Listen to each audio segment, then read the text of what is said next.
Napakaraming mga OFW ang nagtatanong at nag-aalala dahil nga sa mga bagong update natin na magiging bagong requirements sa mga airports sa Pilipinas na biometric technology.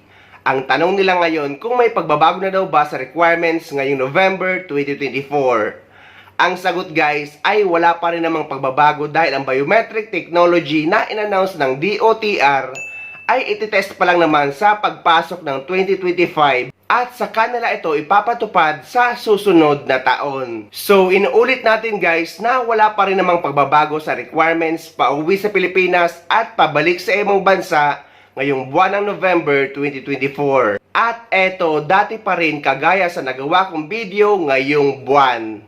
Requirements pauwi sa Pilipinas at pabalik sa ibang bansa ngayong buwan ng November 2024. Guys, November na. Ito ang pinakahihintay kong buwan dahil nga magbabakasyon ako sa Pilipinas.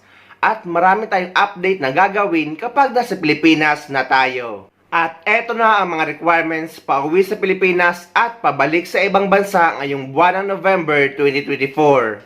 At ang sagot sa mga nagtatanong ay wala pa rin namang pagbabago. At still required pa rin ang pagre-register sa e-travel arrival card kapag uuwi sa Pilipinas at e-travel departure card naman kapag babalik or pupunta sa ibang bansa. Sa mga nagsasabi naman daw na hindi na nga ito hinahanap sa immigration, guys, paulit-ulit na tayo dyan. Ito ang rason kung bakit hindi na ito hinahanap sa immigration. Good news, Mr. Chair. Actually, hindi mo na kinakailangan ipakita yung QR code.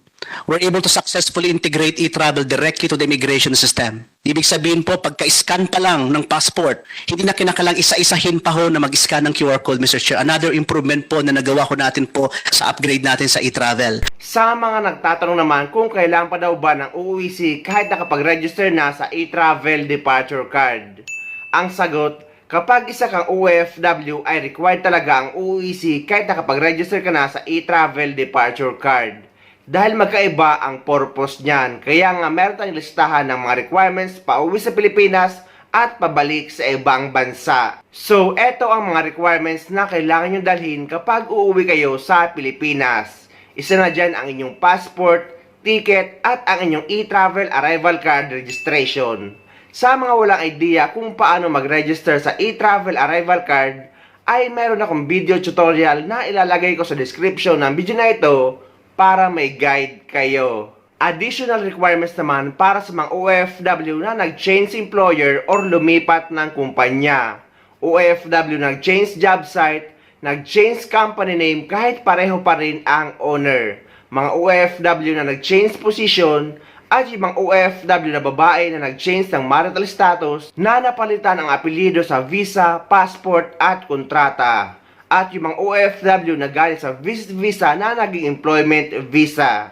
At yung mga OFW na kahit documented OFW na first time na uuwi sa Pilipinas. Kailangan yung pa-verify na kontrata sa Polo Office sa bansa kung saan kayo nagtatrabaho para makakuha kayo ng updated UUEC sa POA sa Pilipinas.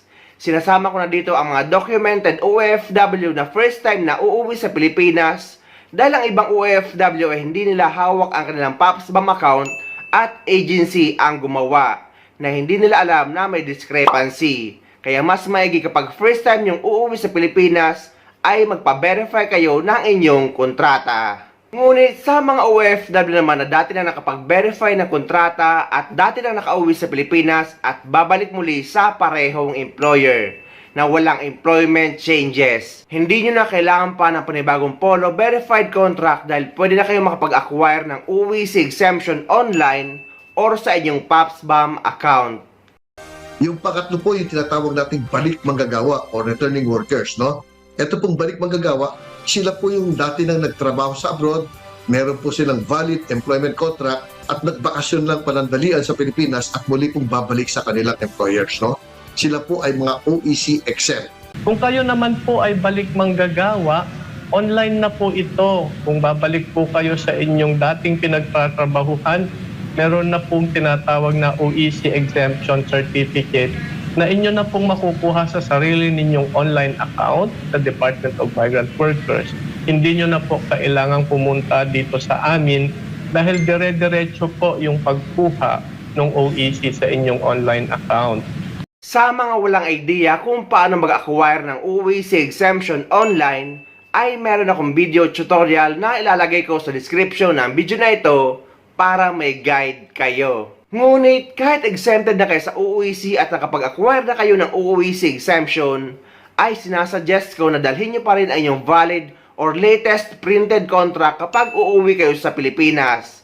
At kung available naman ay dalhin nyo rin ang inyong lumang contract verification just in case man hanapin sa immigration. Sa mga hindi naman marunong mag-acquire ng OEC exemption online, ay pwede kayo sumadya sa pinakamalapit na POA office sa lugar nyo o kaya naman sa POA desk na matatagpuan nyo sa loob ng NAIA or sa Clark International Airport. Bukas sila 24/7 at pwede kayong magpa-print ng OEC exemption sa kanila. Pumunta naman tayo sa mga requirements papunta or pabalik sa ibang bansa para sa mga documented OFW.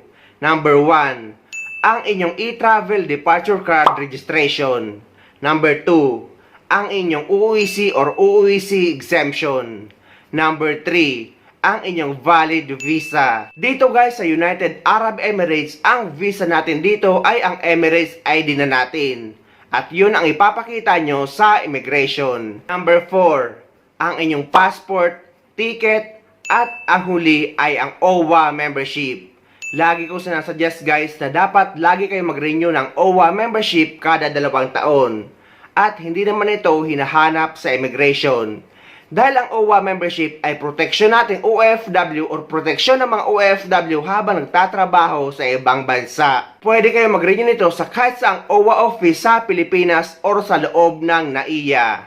Pwede ring online na meron akong video tutorial na ilalagay ko sa description ng video na ito para may guide kayo. So yan guys ang mga requirements pa uwi sa Pilipinas at pabalik sa ibang bansa ngayong buwan ng November 2024. So ayun guys, sana may nakuha kayong idea at sana nakatulong ang video na ito sa inyo. At sa mga hindi pa dyan nakasubscribe sa channel ko, please don't forget to subscribe my YouTube channel and please click the notification bell para lagi kayo updated sa mga upcoming videos na gagawin ko tungkol sa mga updates sa ating mga OFW. Mula dito sa Dubai, maraming salamat. See you next time. May tanong dito. Babalik daw siya sa ibang bansa ng September 30, ngunit mai-expire na ang kanyang OEC sa September 29. Ano daw ba ang dapat gawin? Ang kailangan nyo lang gawin guys kapag nasa ganitong sitwasyon ay mag-reacquire kayo or kumuha kayo ng bagong OEC gamit ang PAPSBAM account nyo after na ma-expire ang hawak nyong OEC. Hindi kayo makakapag-reacquire kapag valid pa ang OEC nyo. Dapat after expiration. Ngunit dahil nga dikit na ang expiration ng OEC ni kabayan sa mismong flight niya at minsan ay hindi agad nakakapag-reacquire ng panibagong OEC gamit ang PAPSBAM kapag ka-expire pa lang, ang pwede nyong gawin guys ay pwede kayo dumaan sa POA desk na matatagpuan nyo sa NAIA kung sa NAIA kayo manggagaling.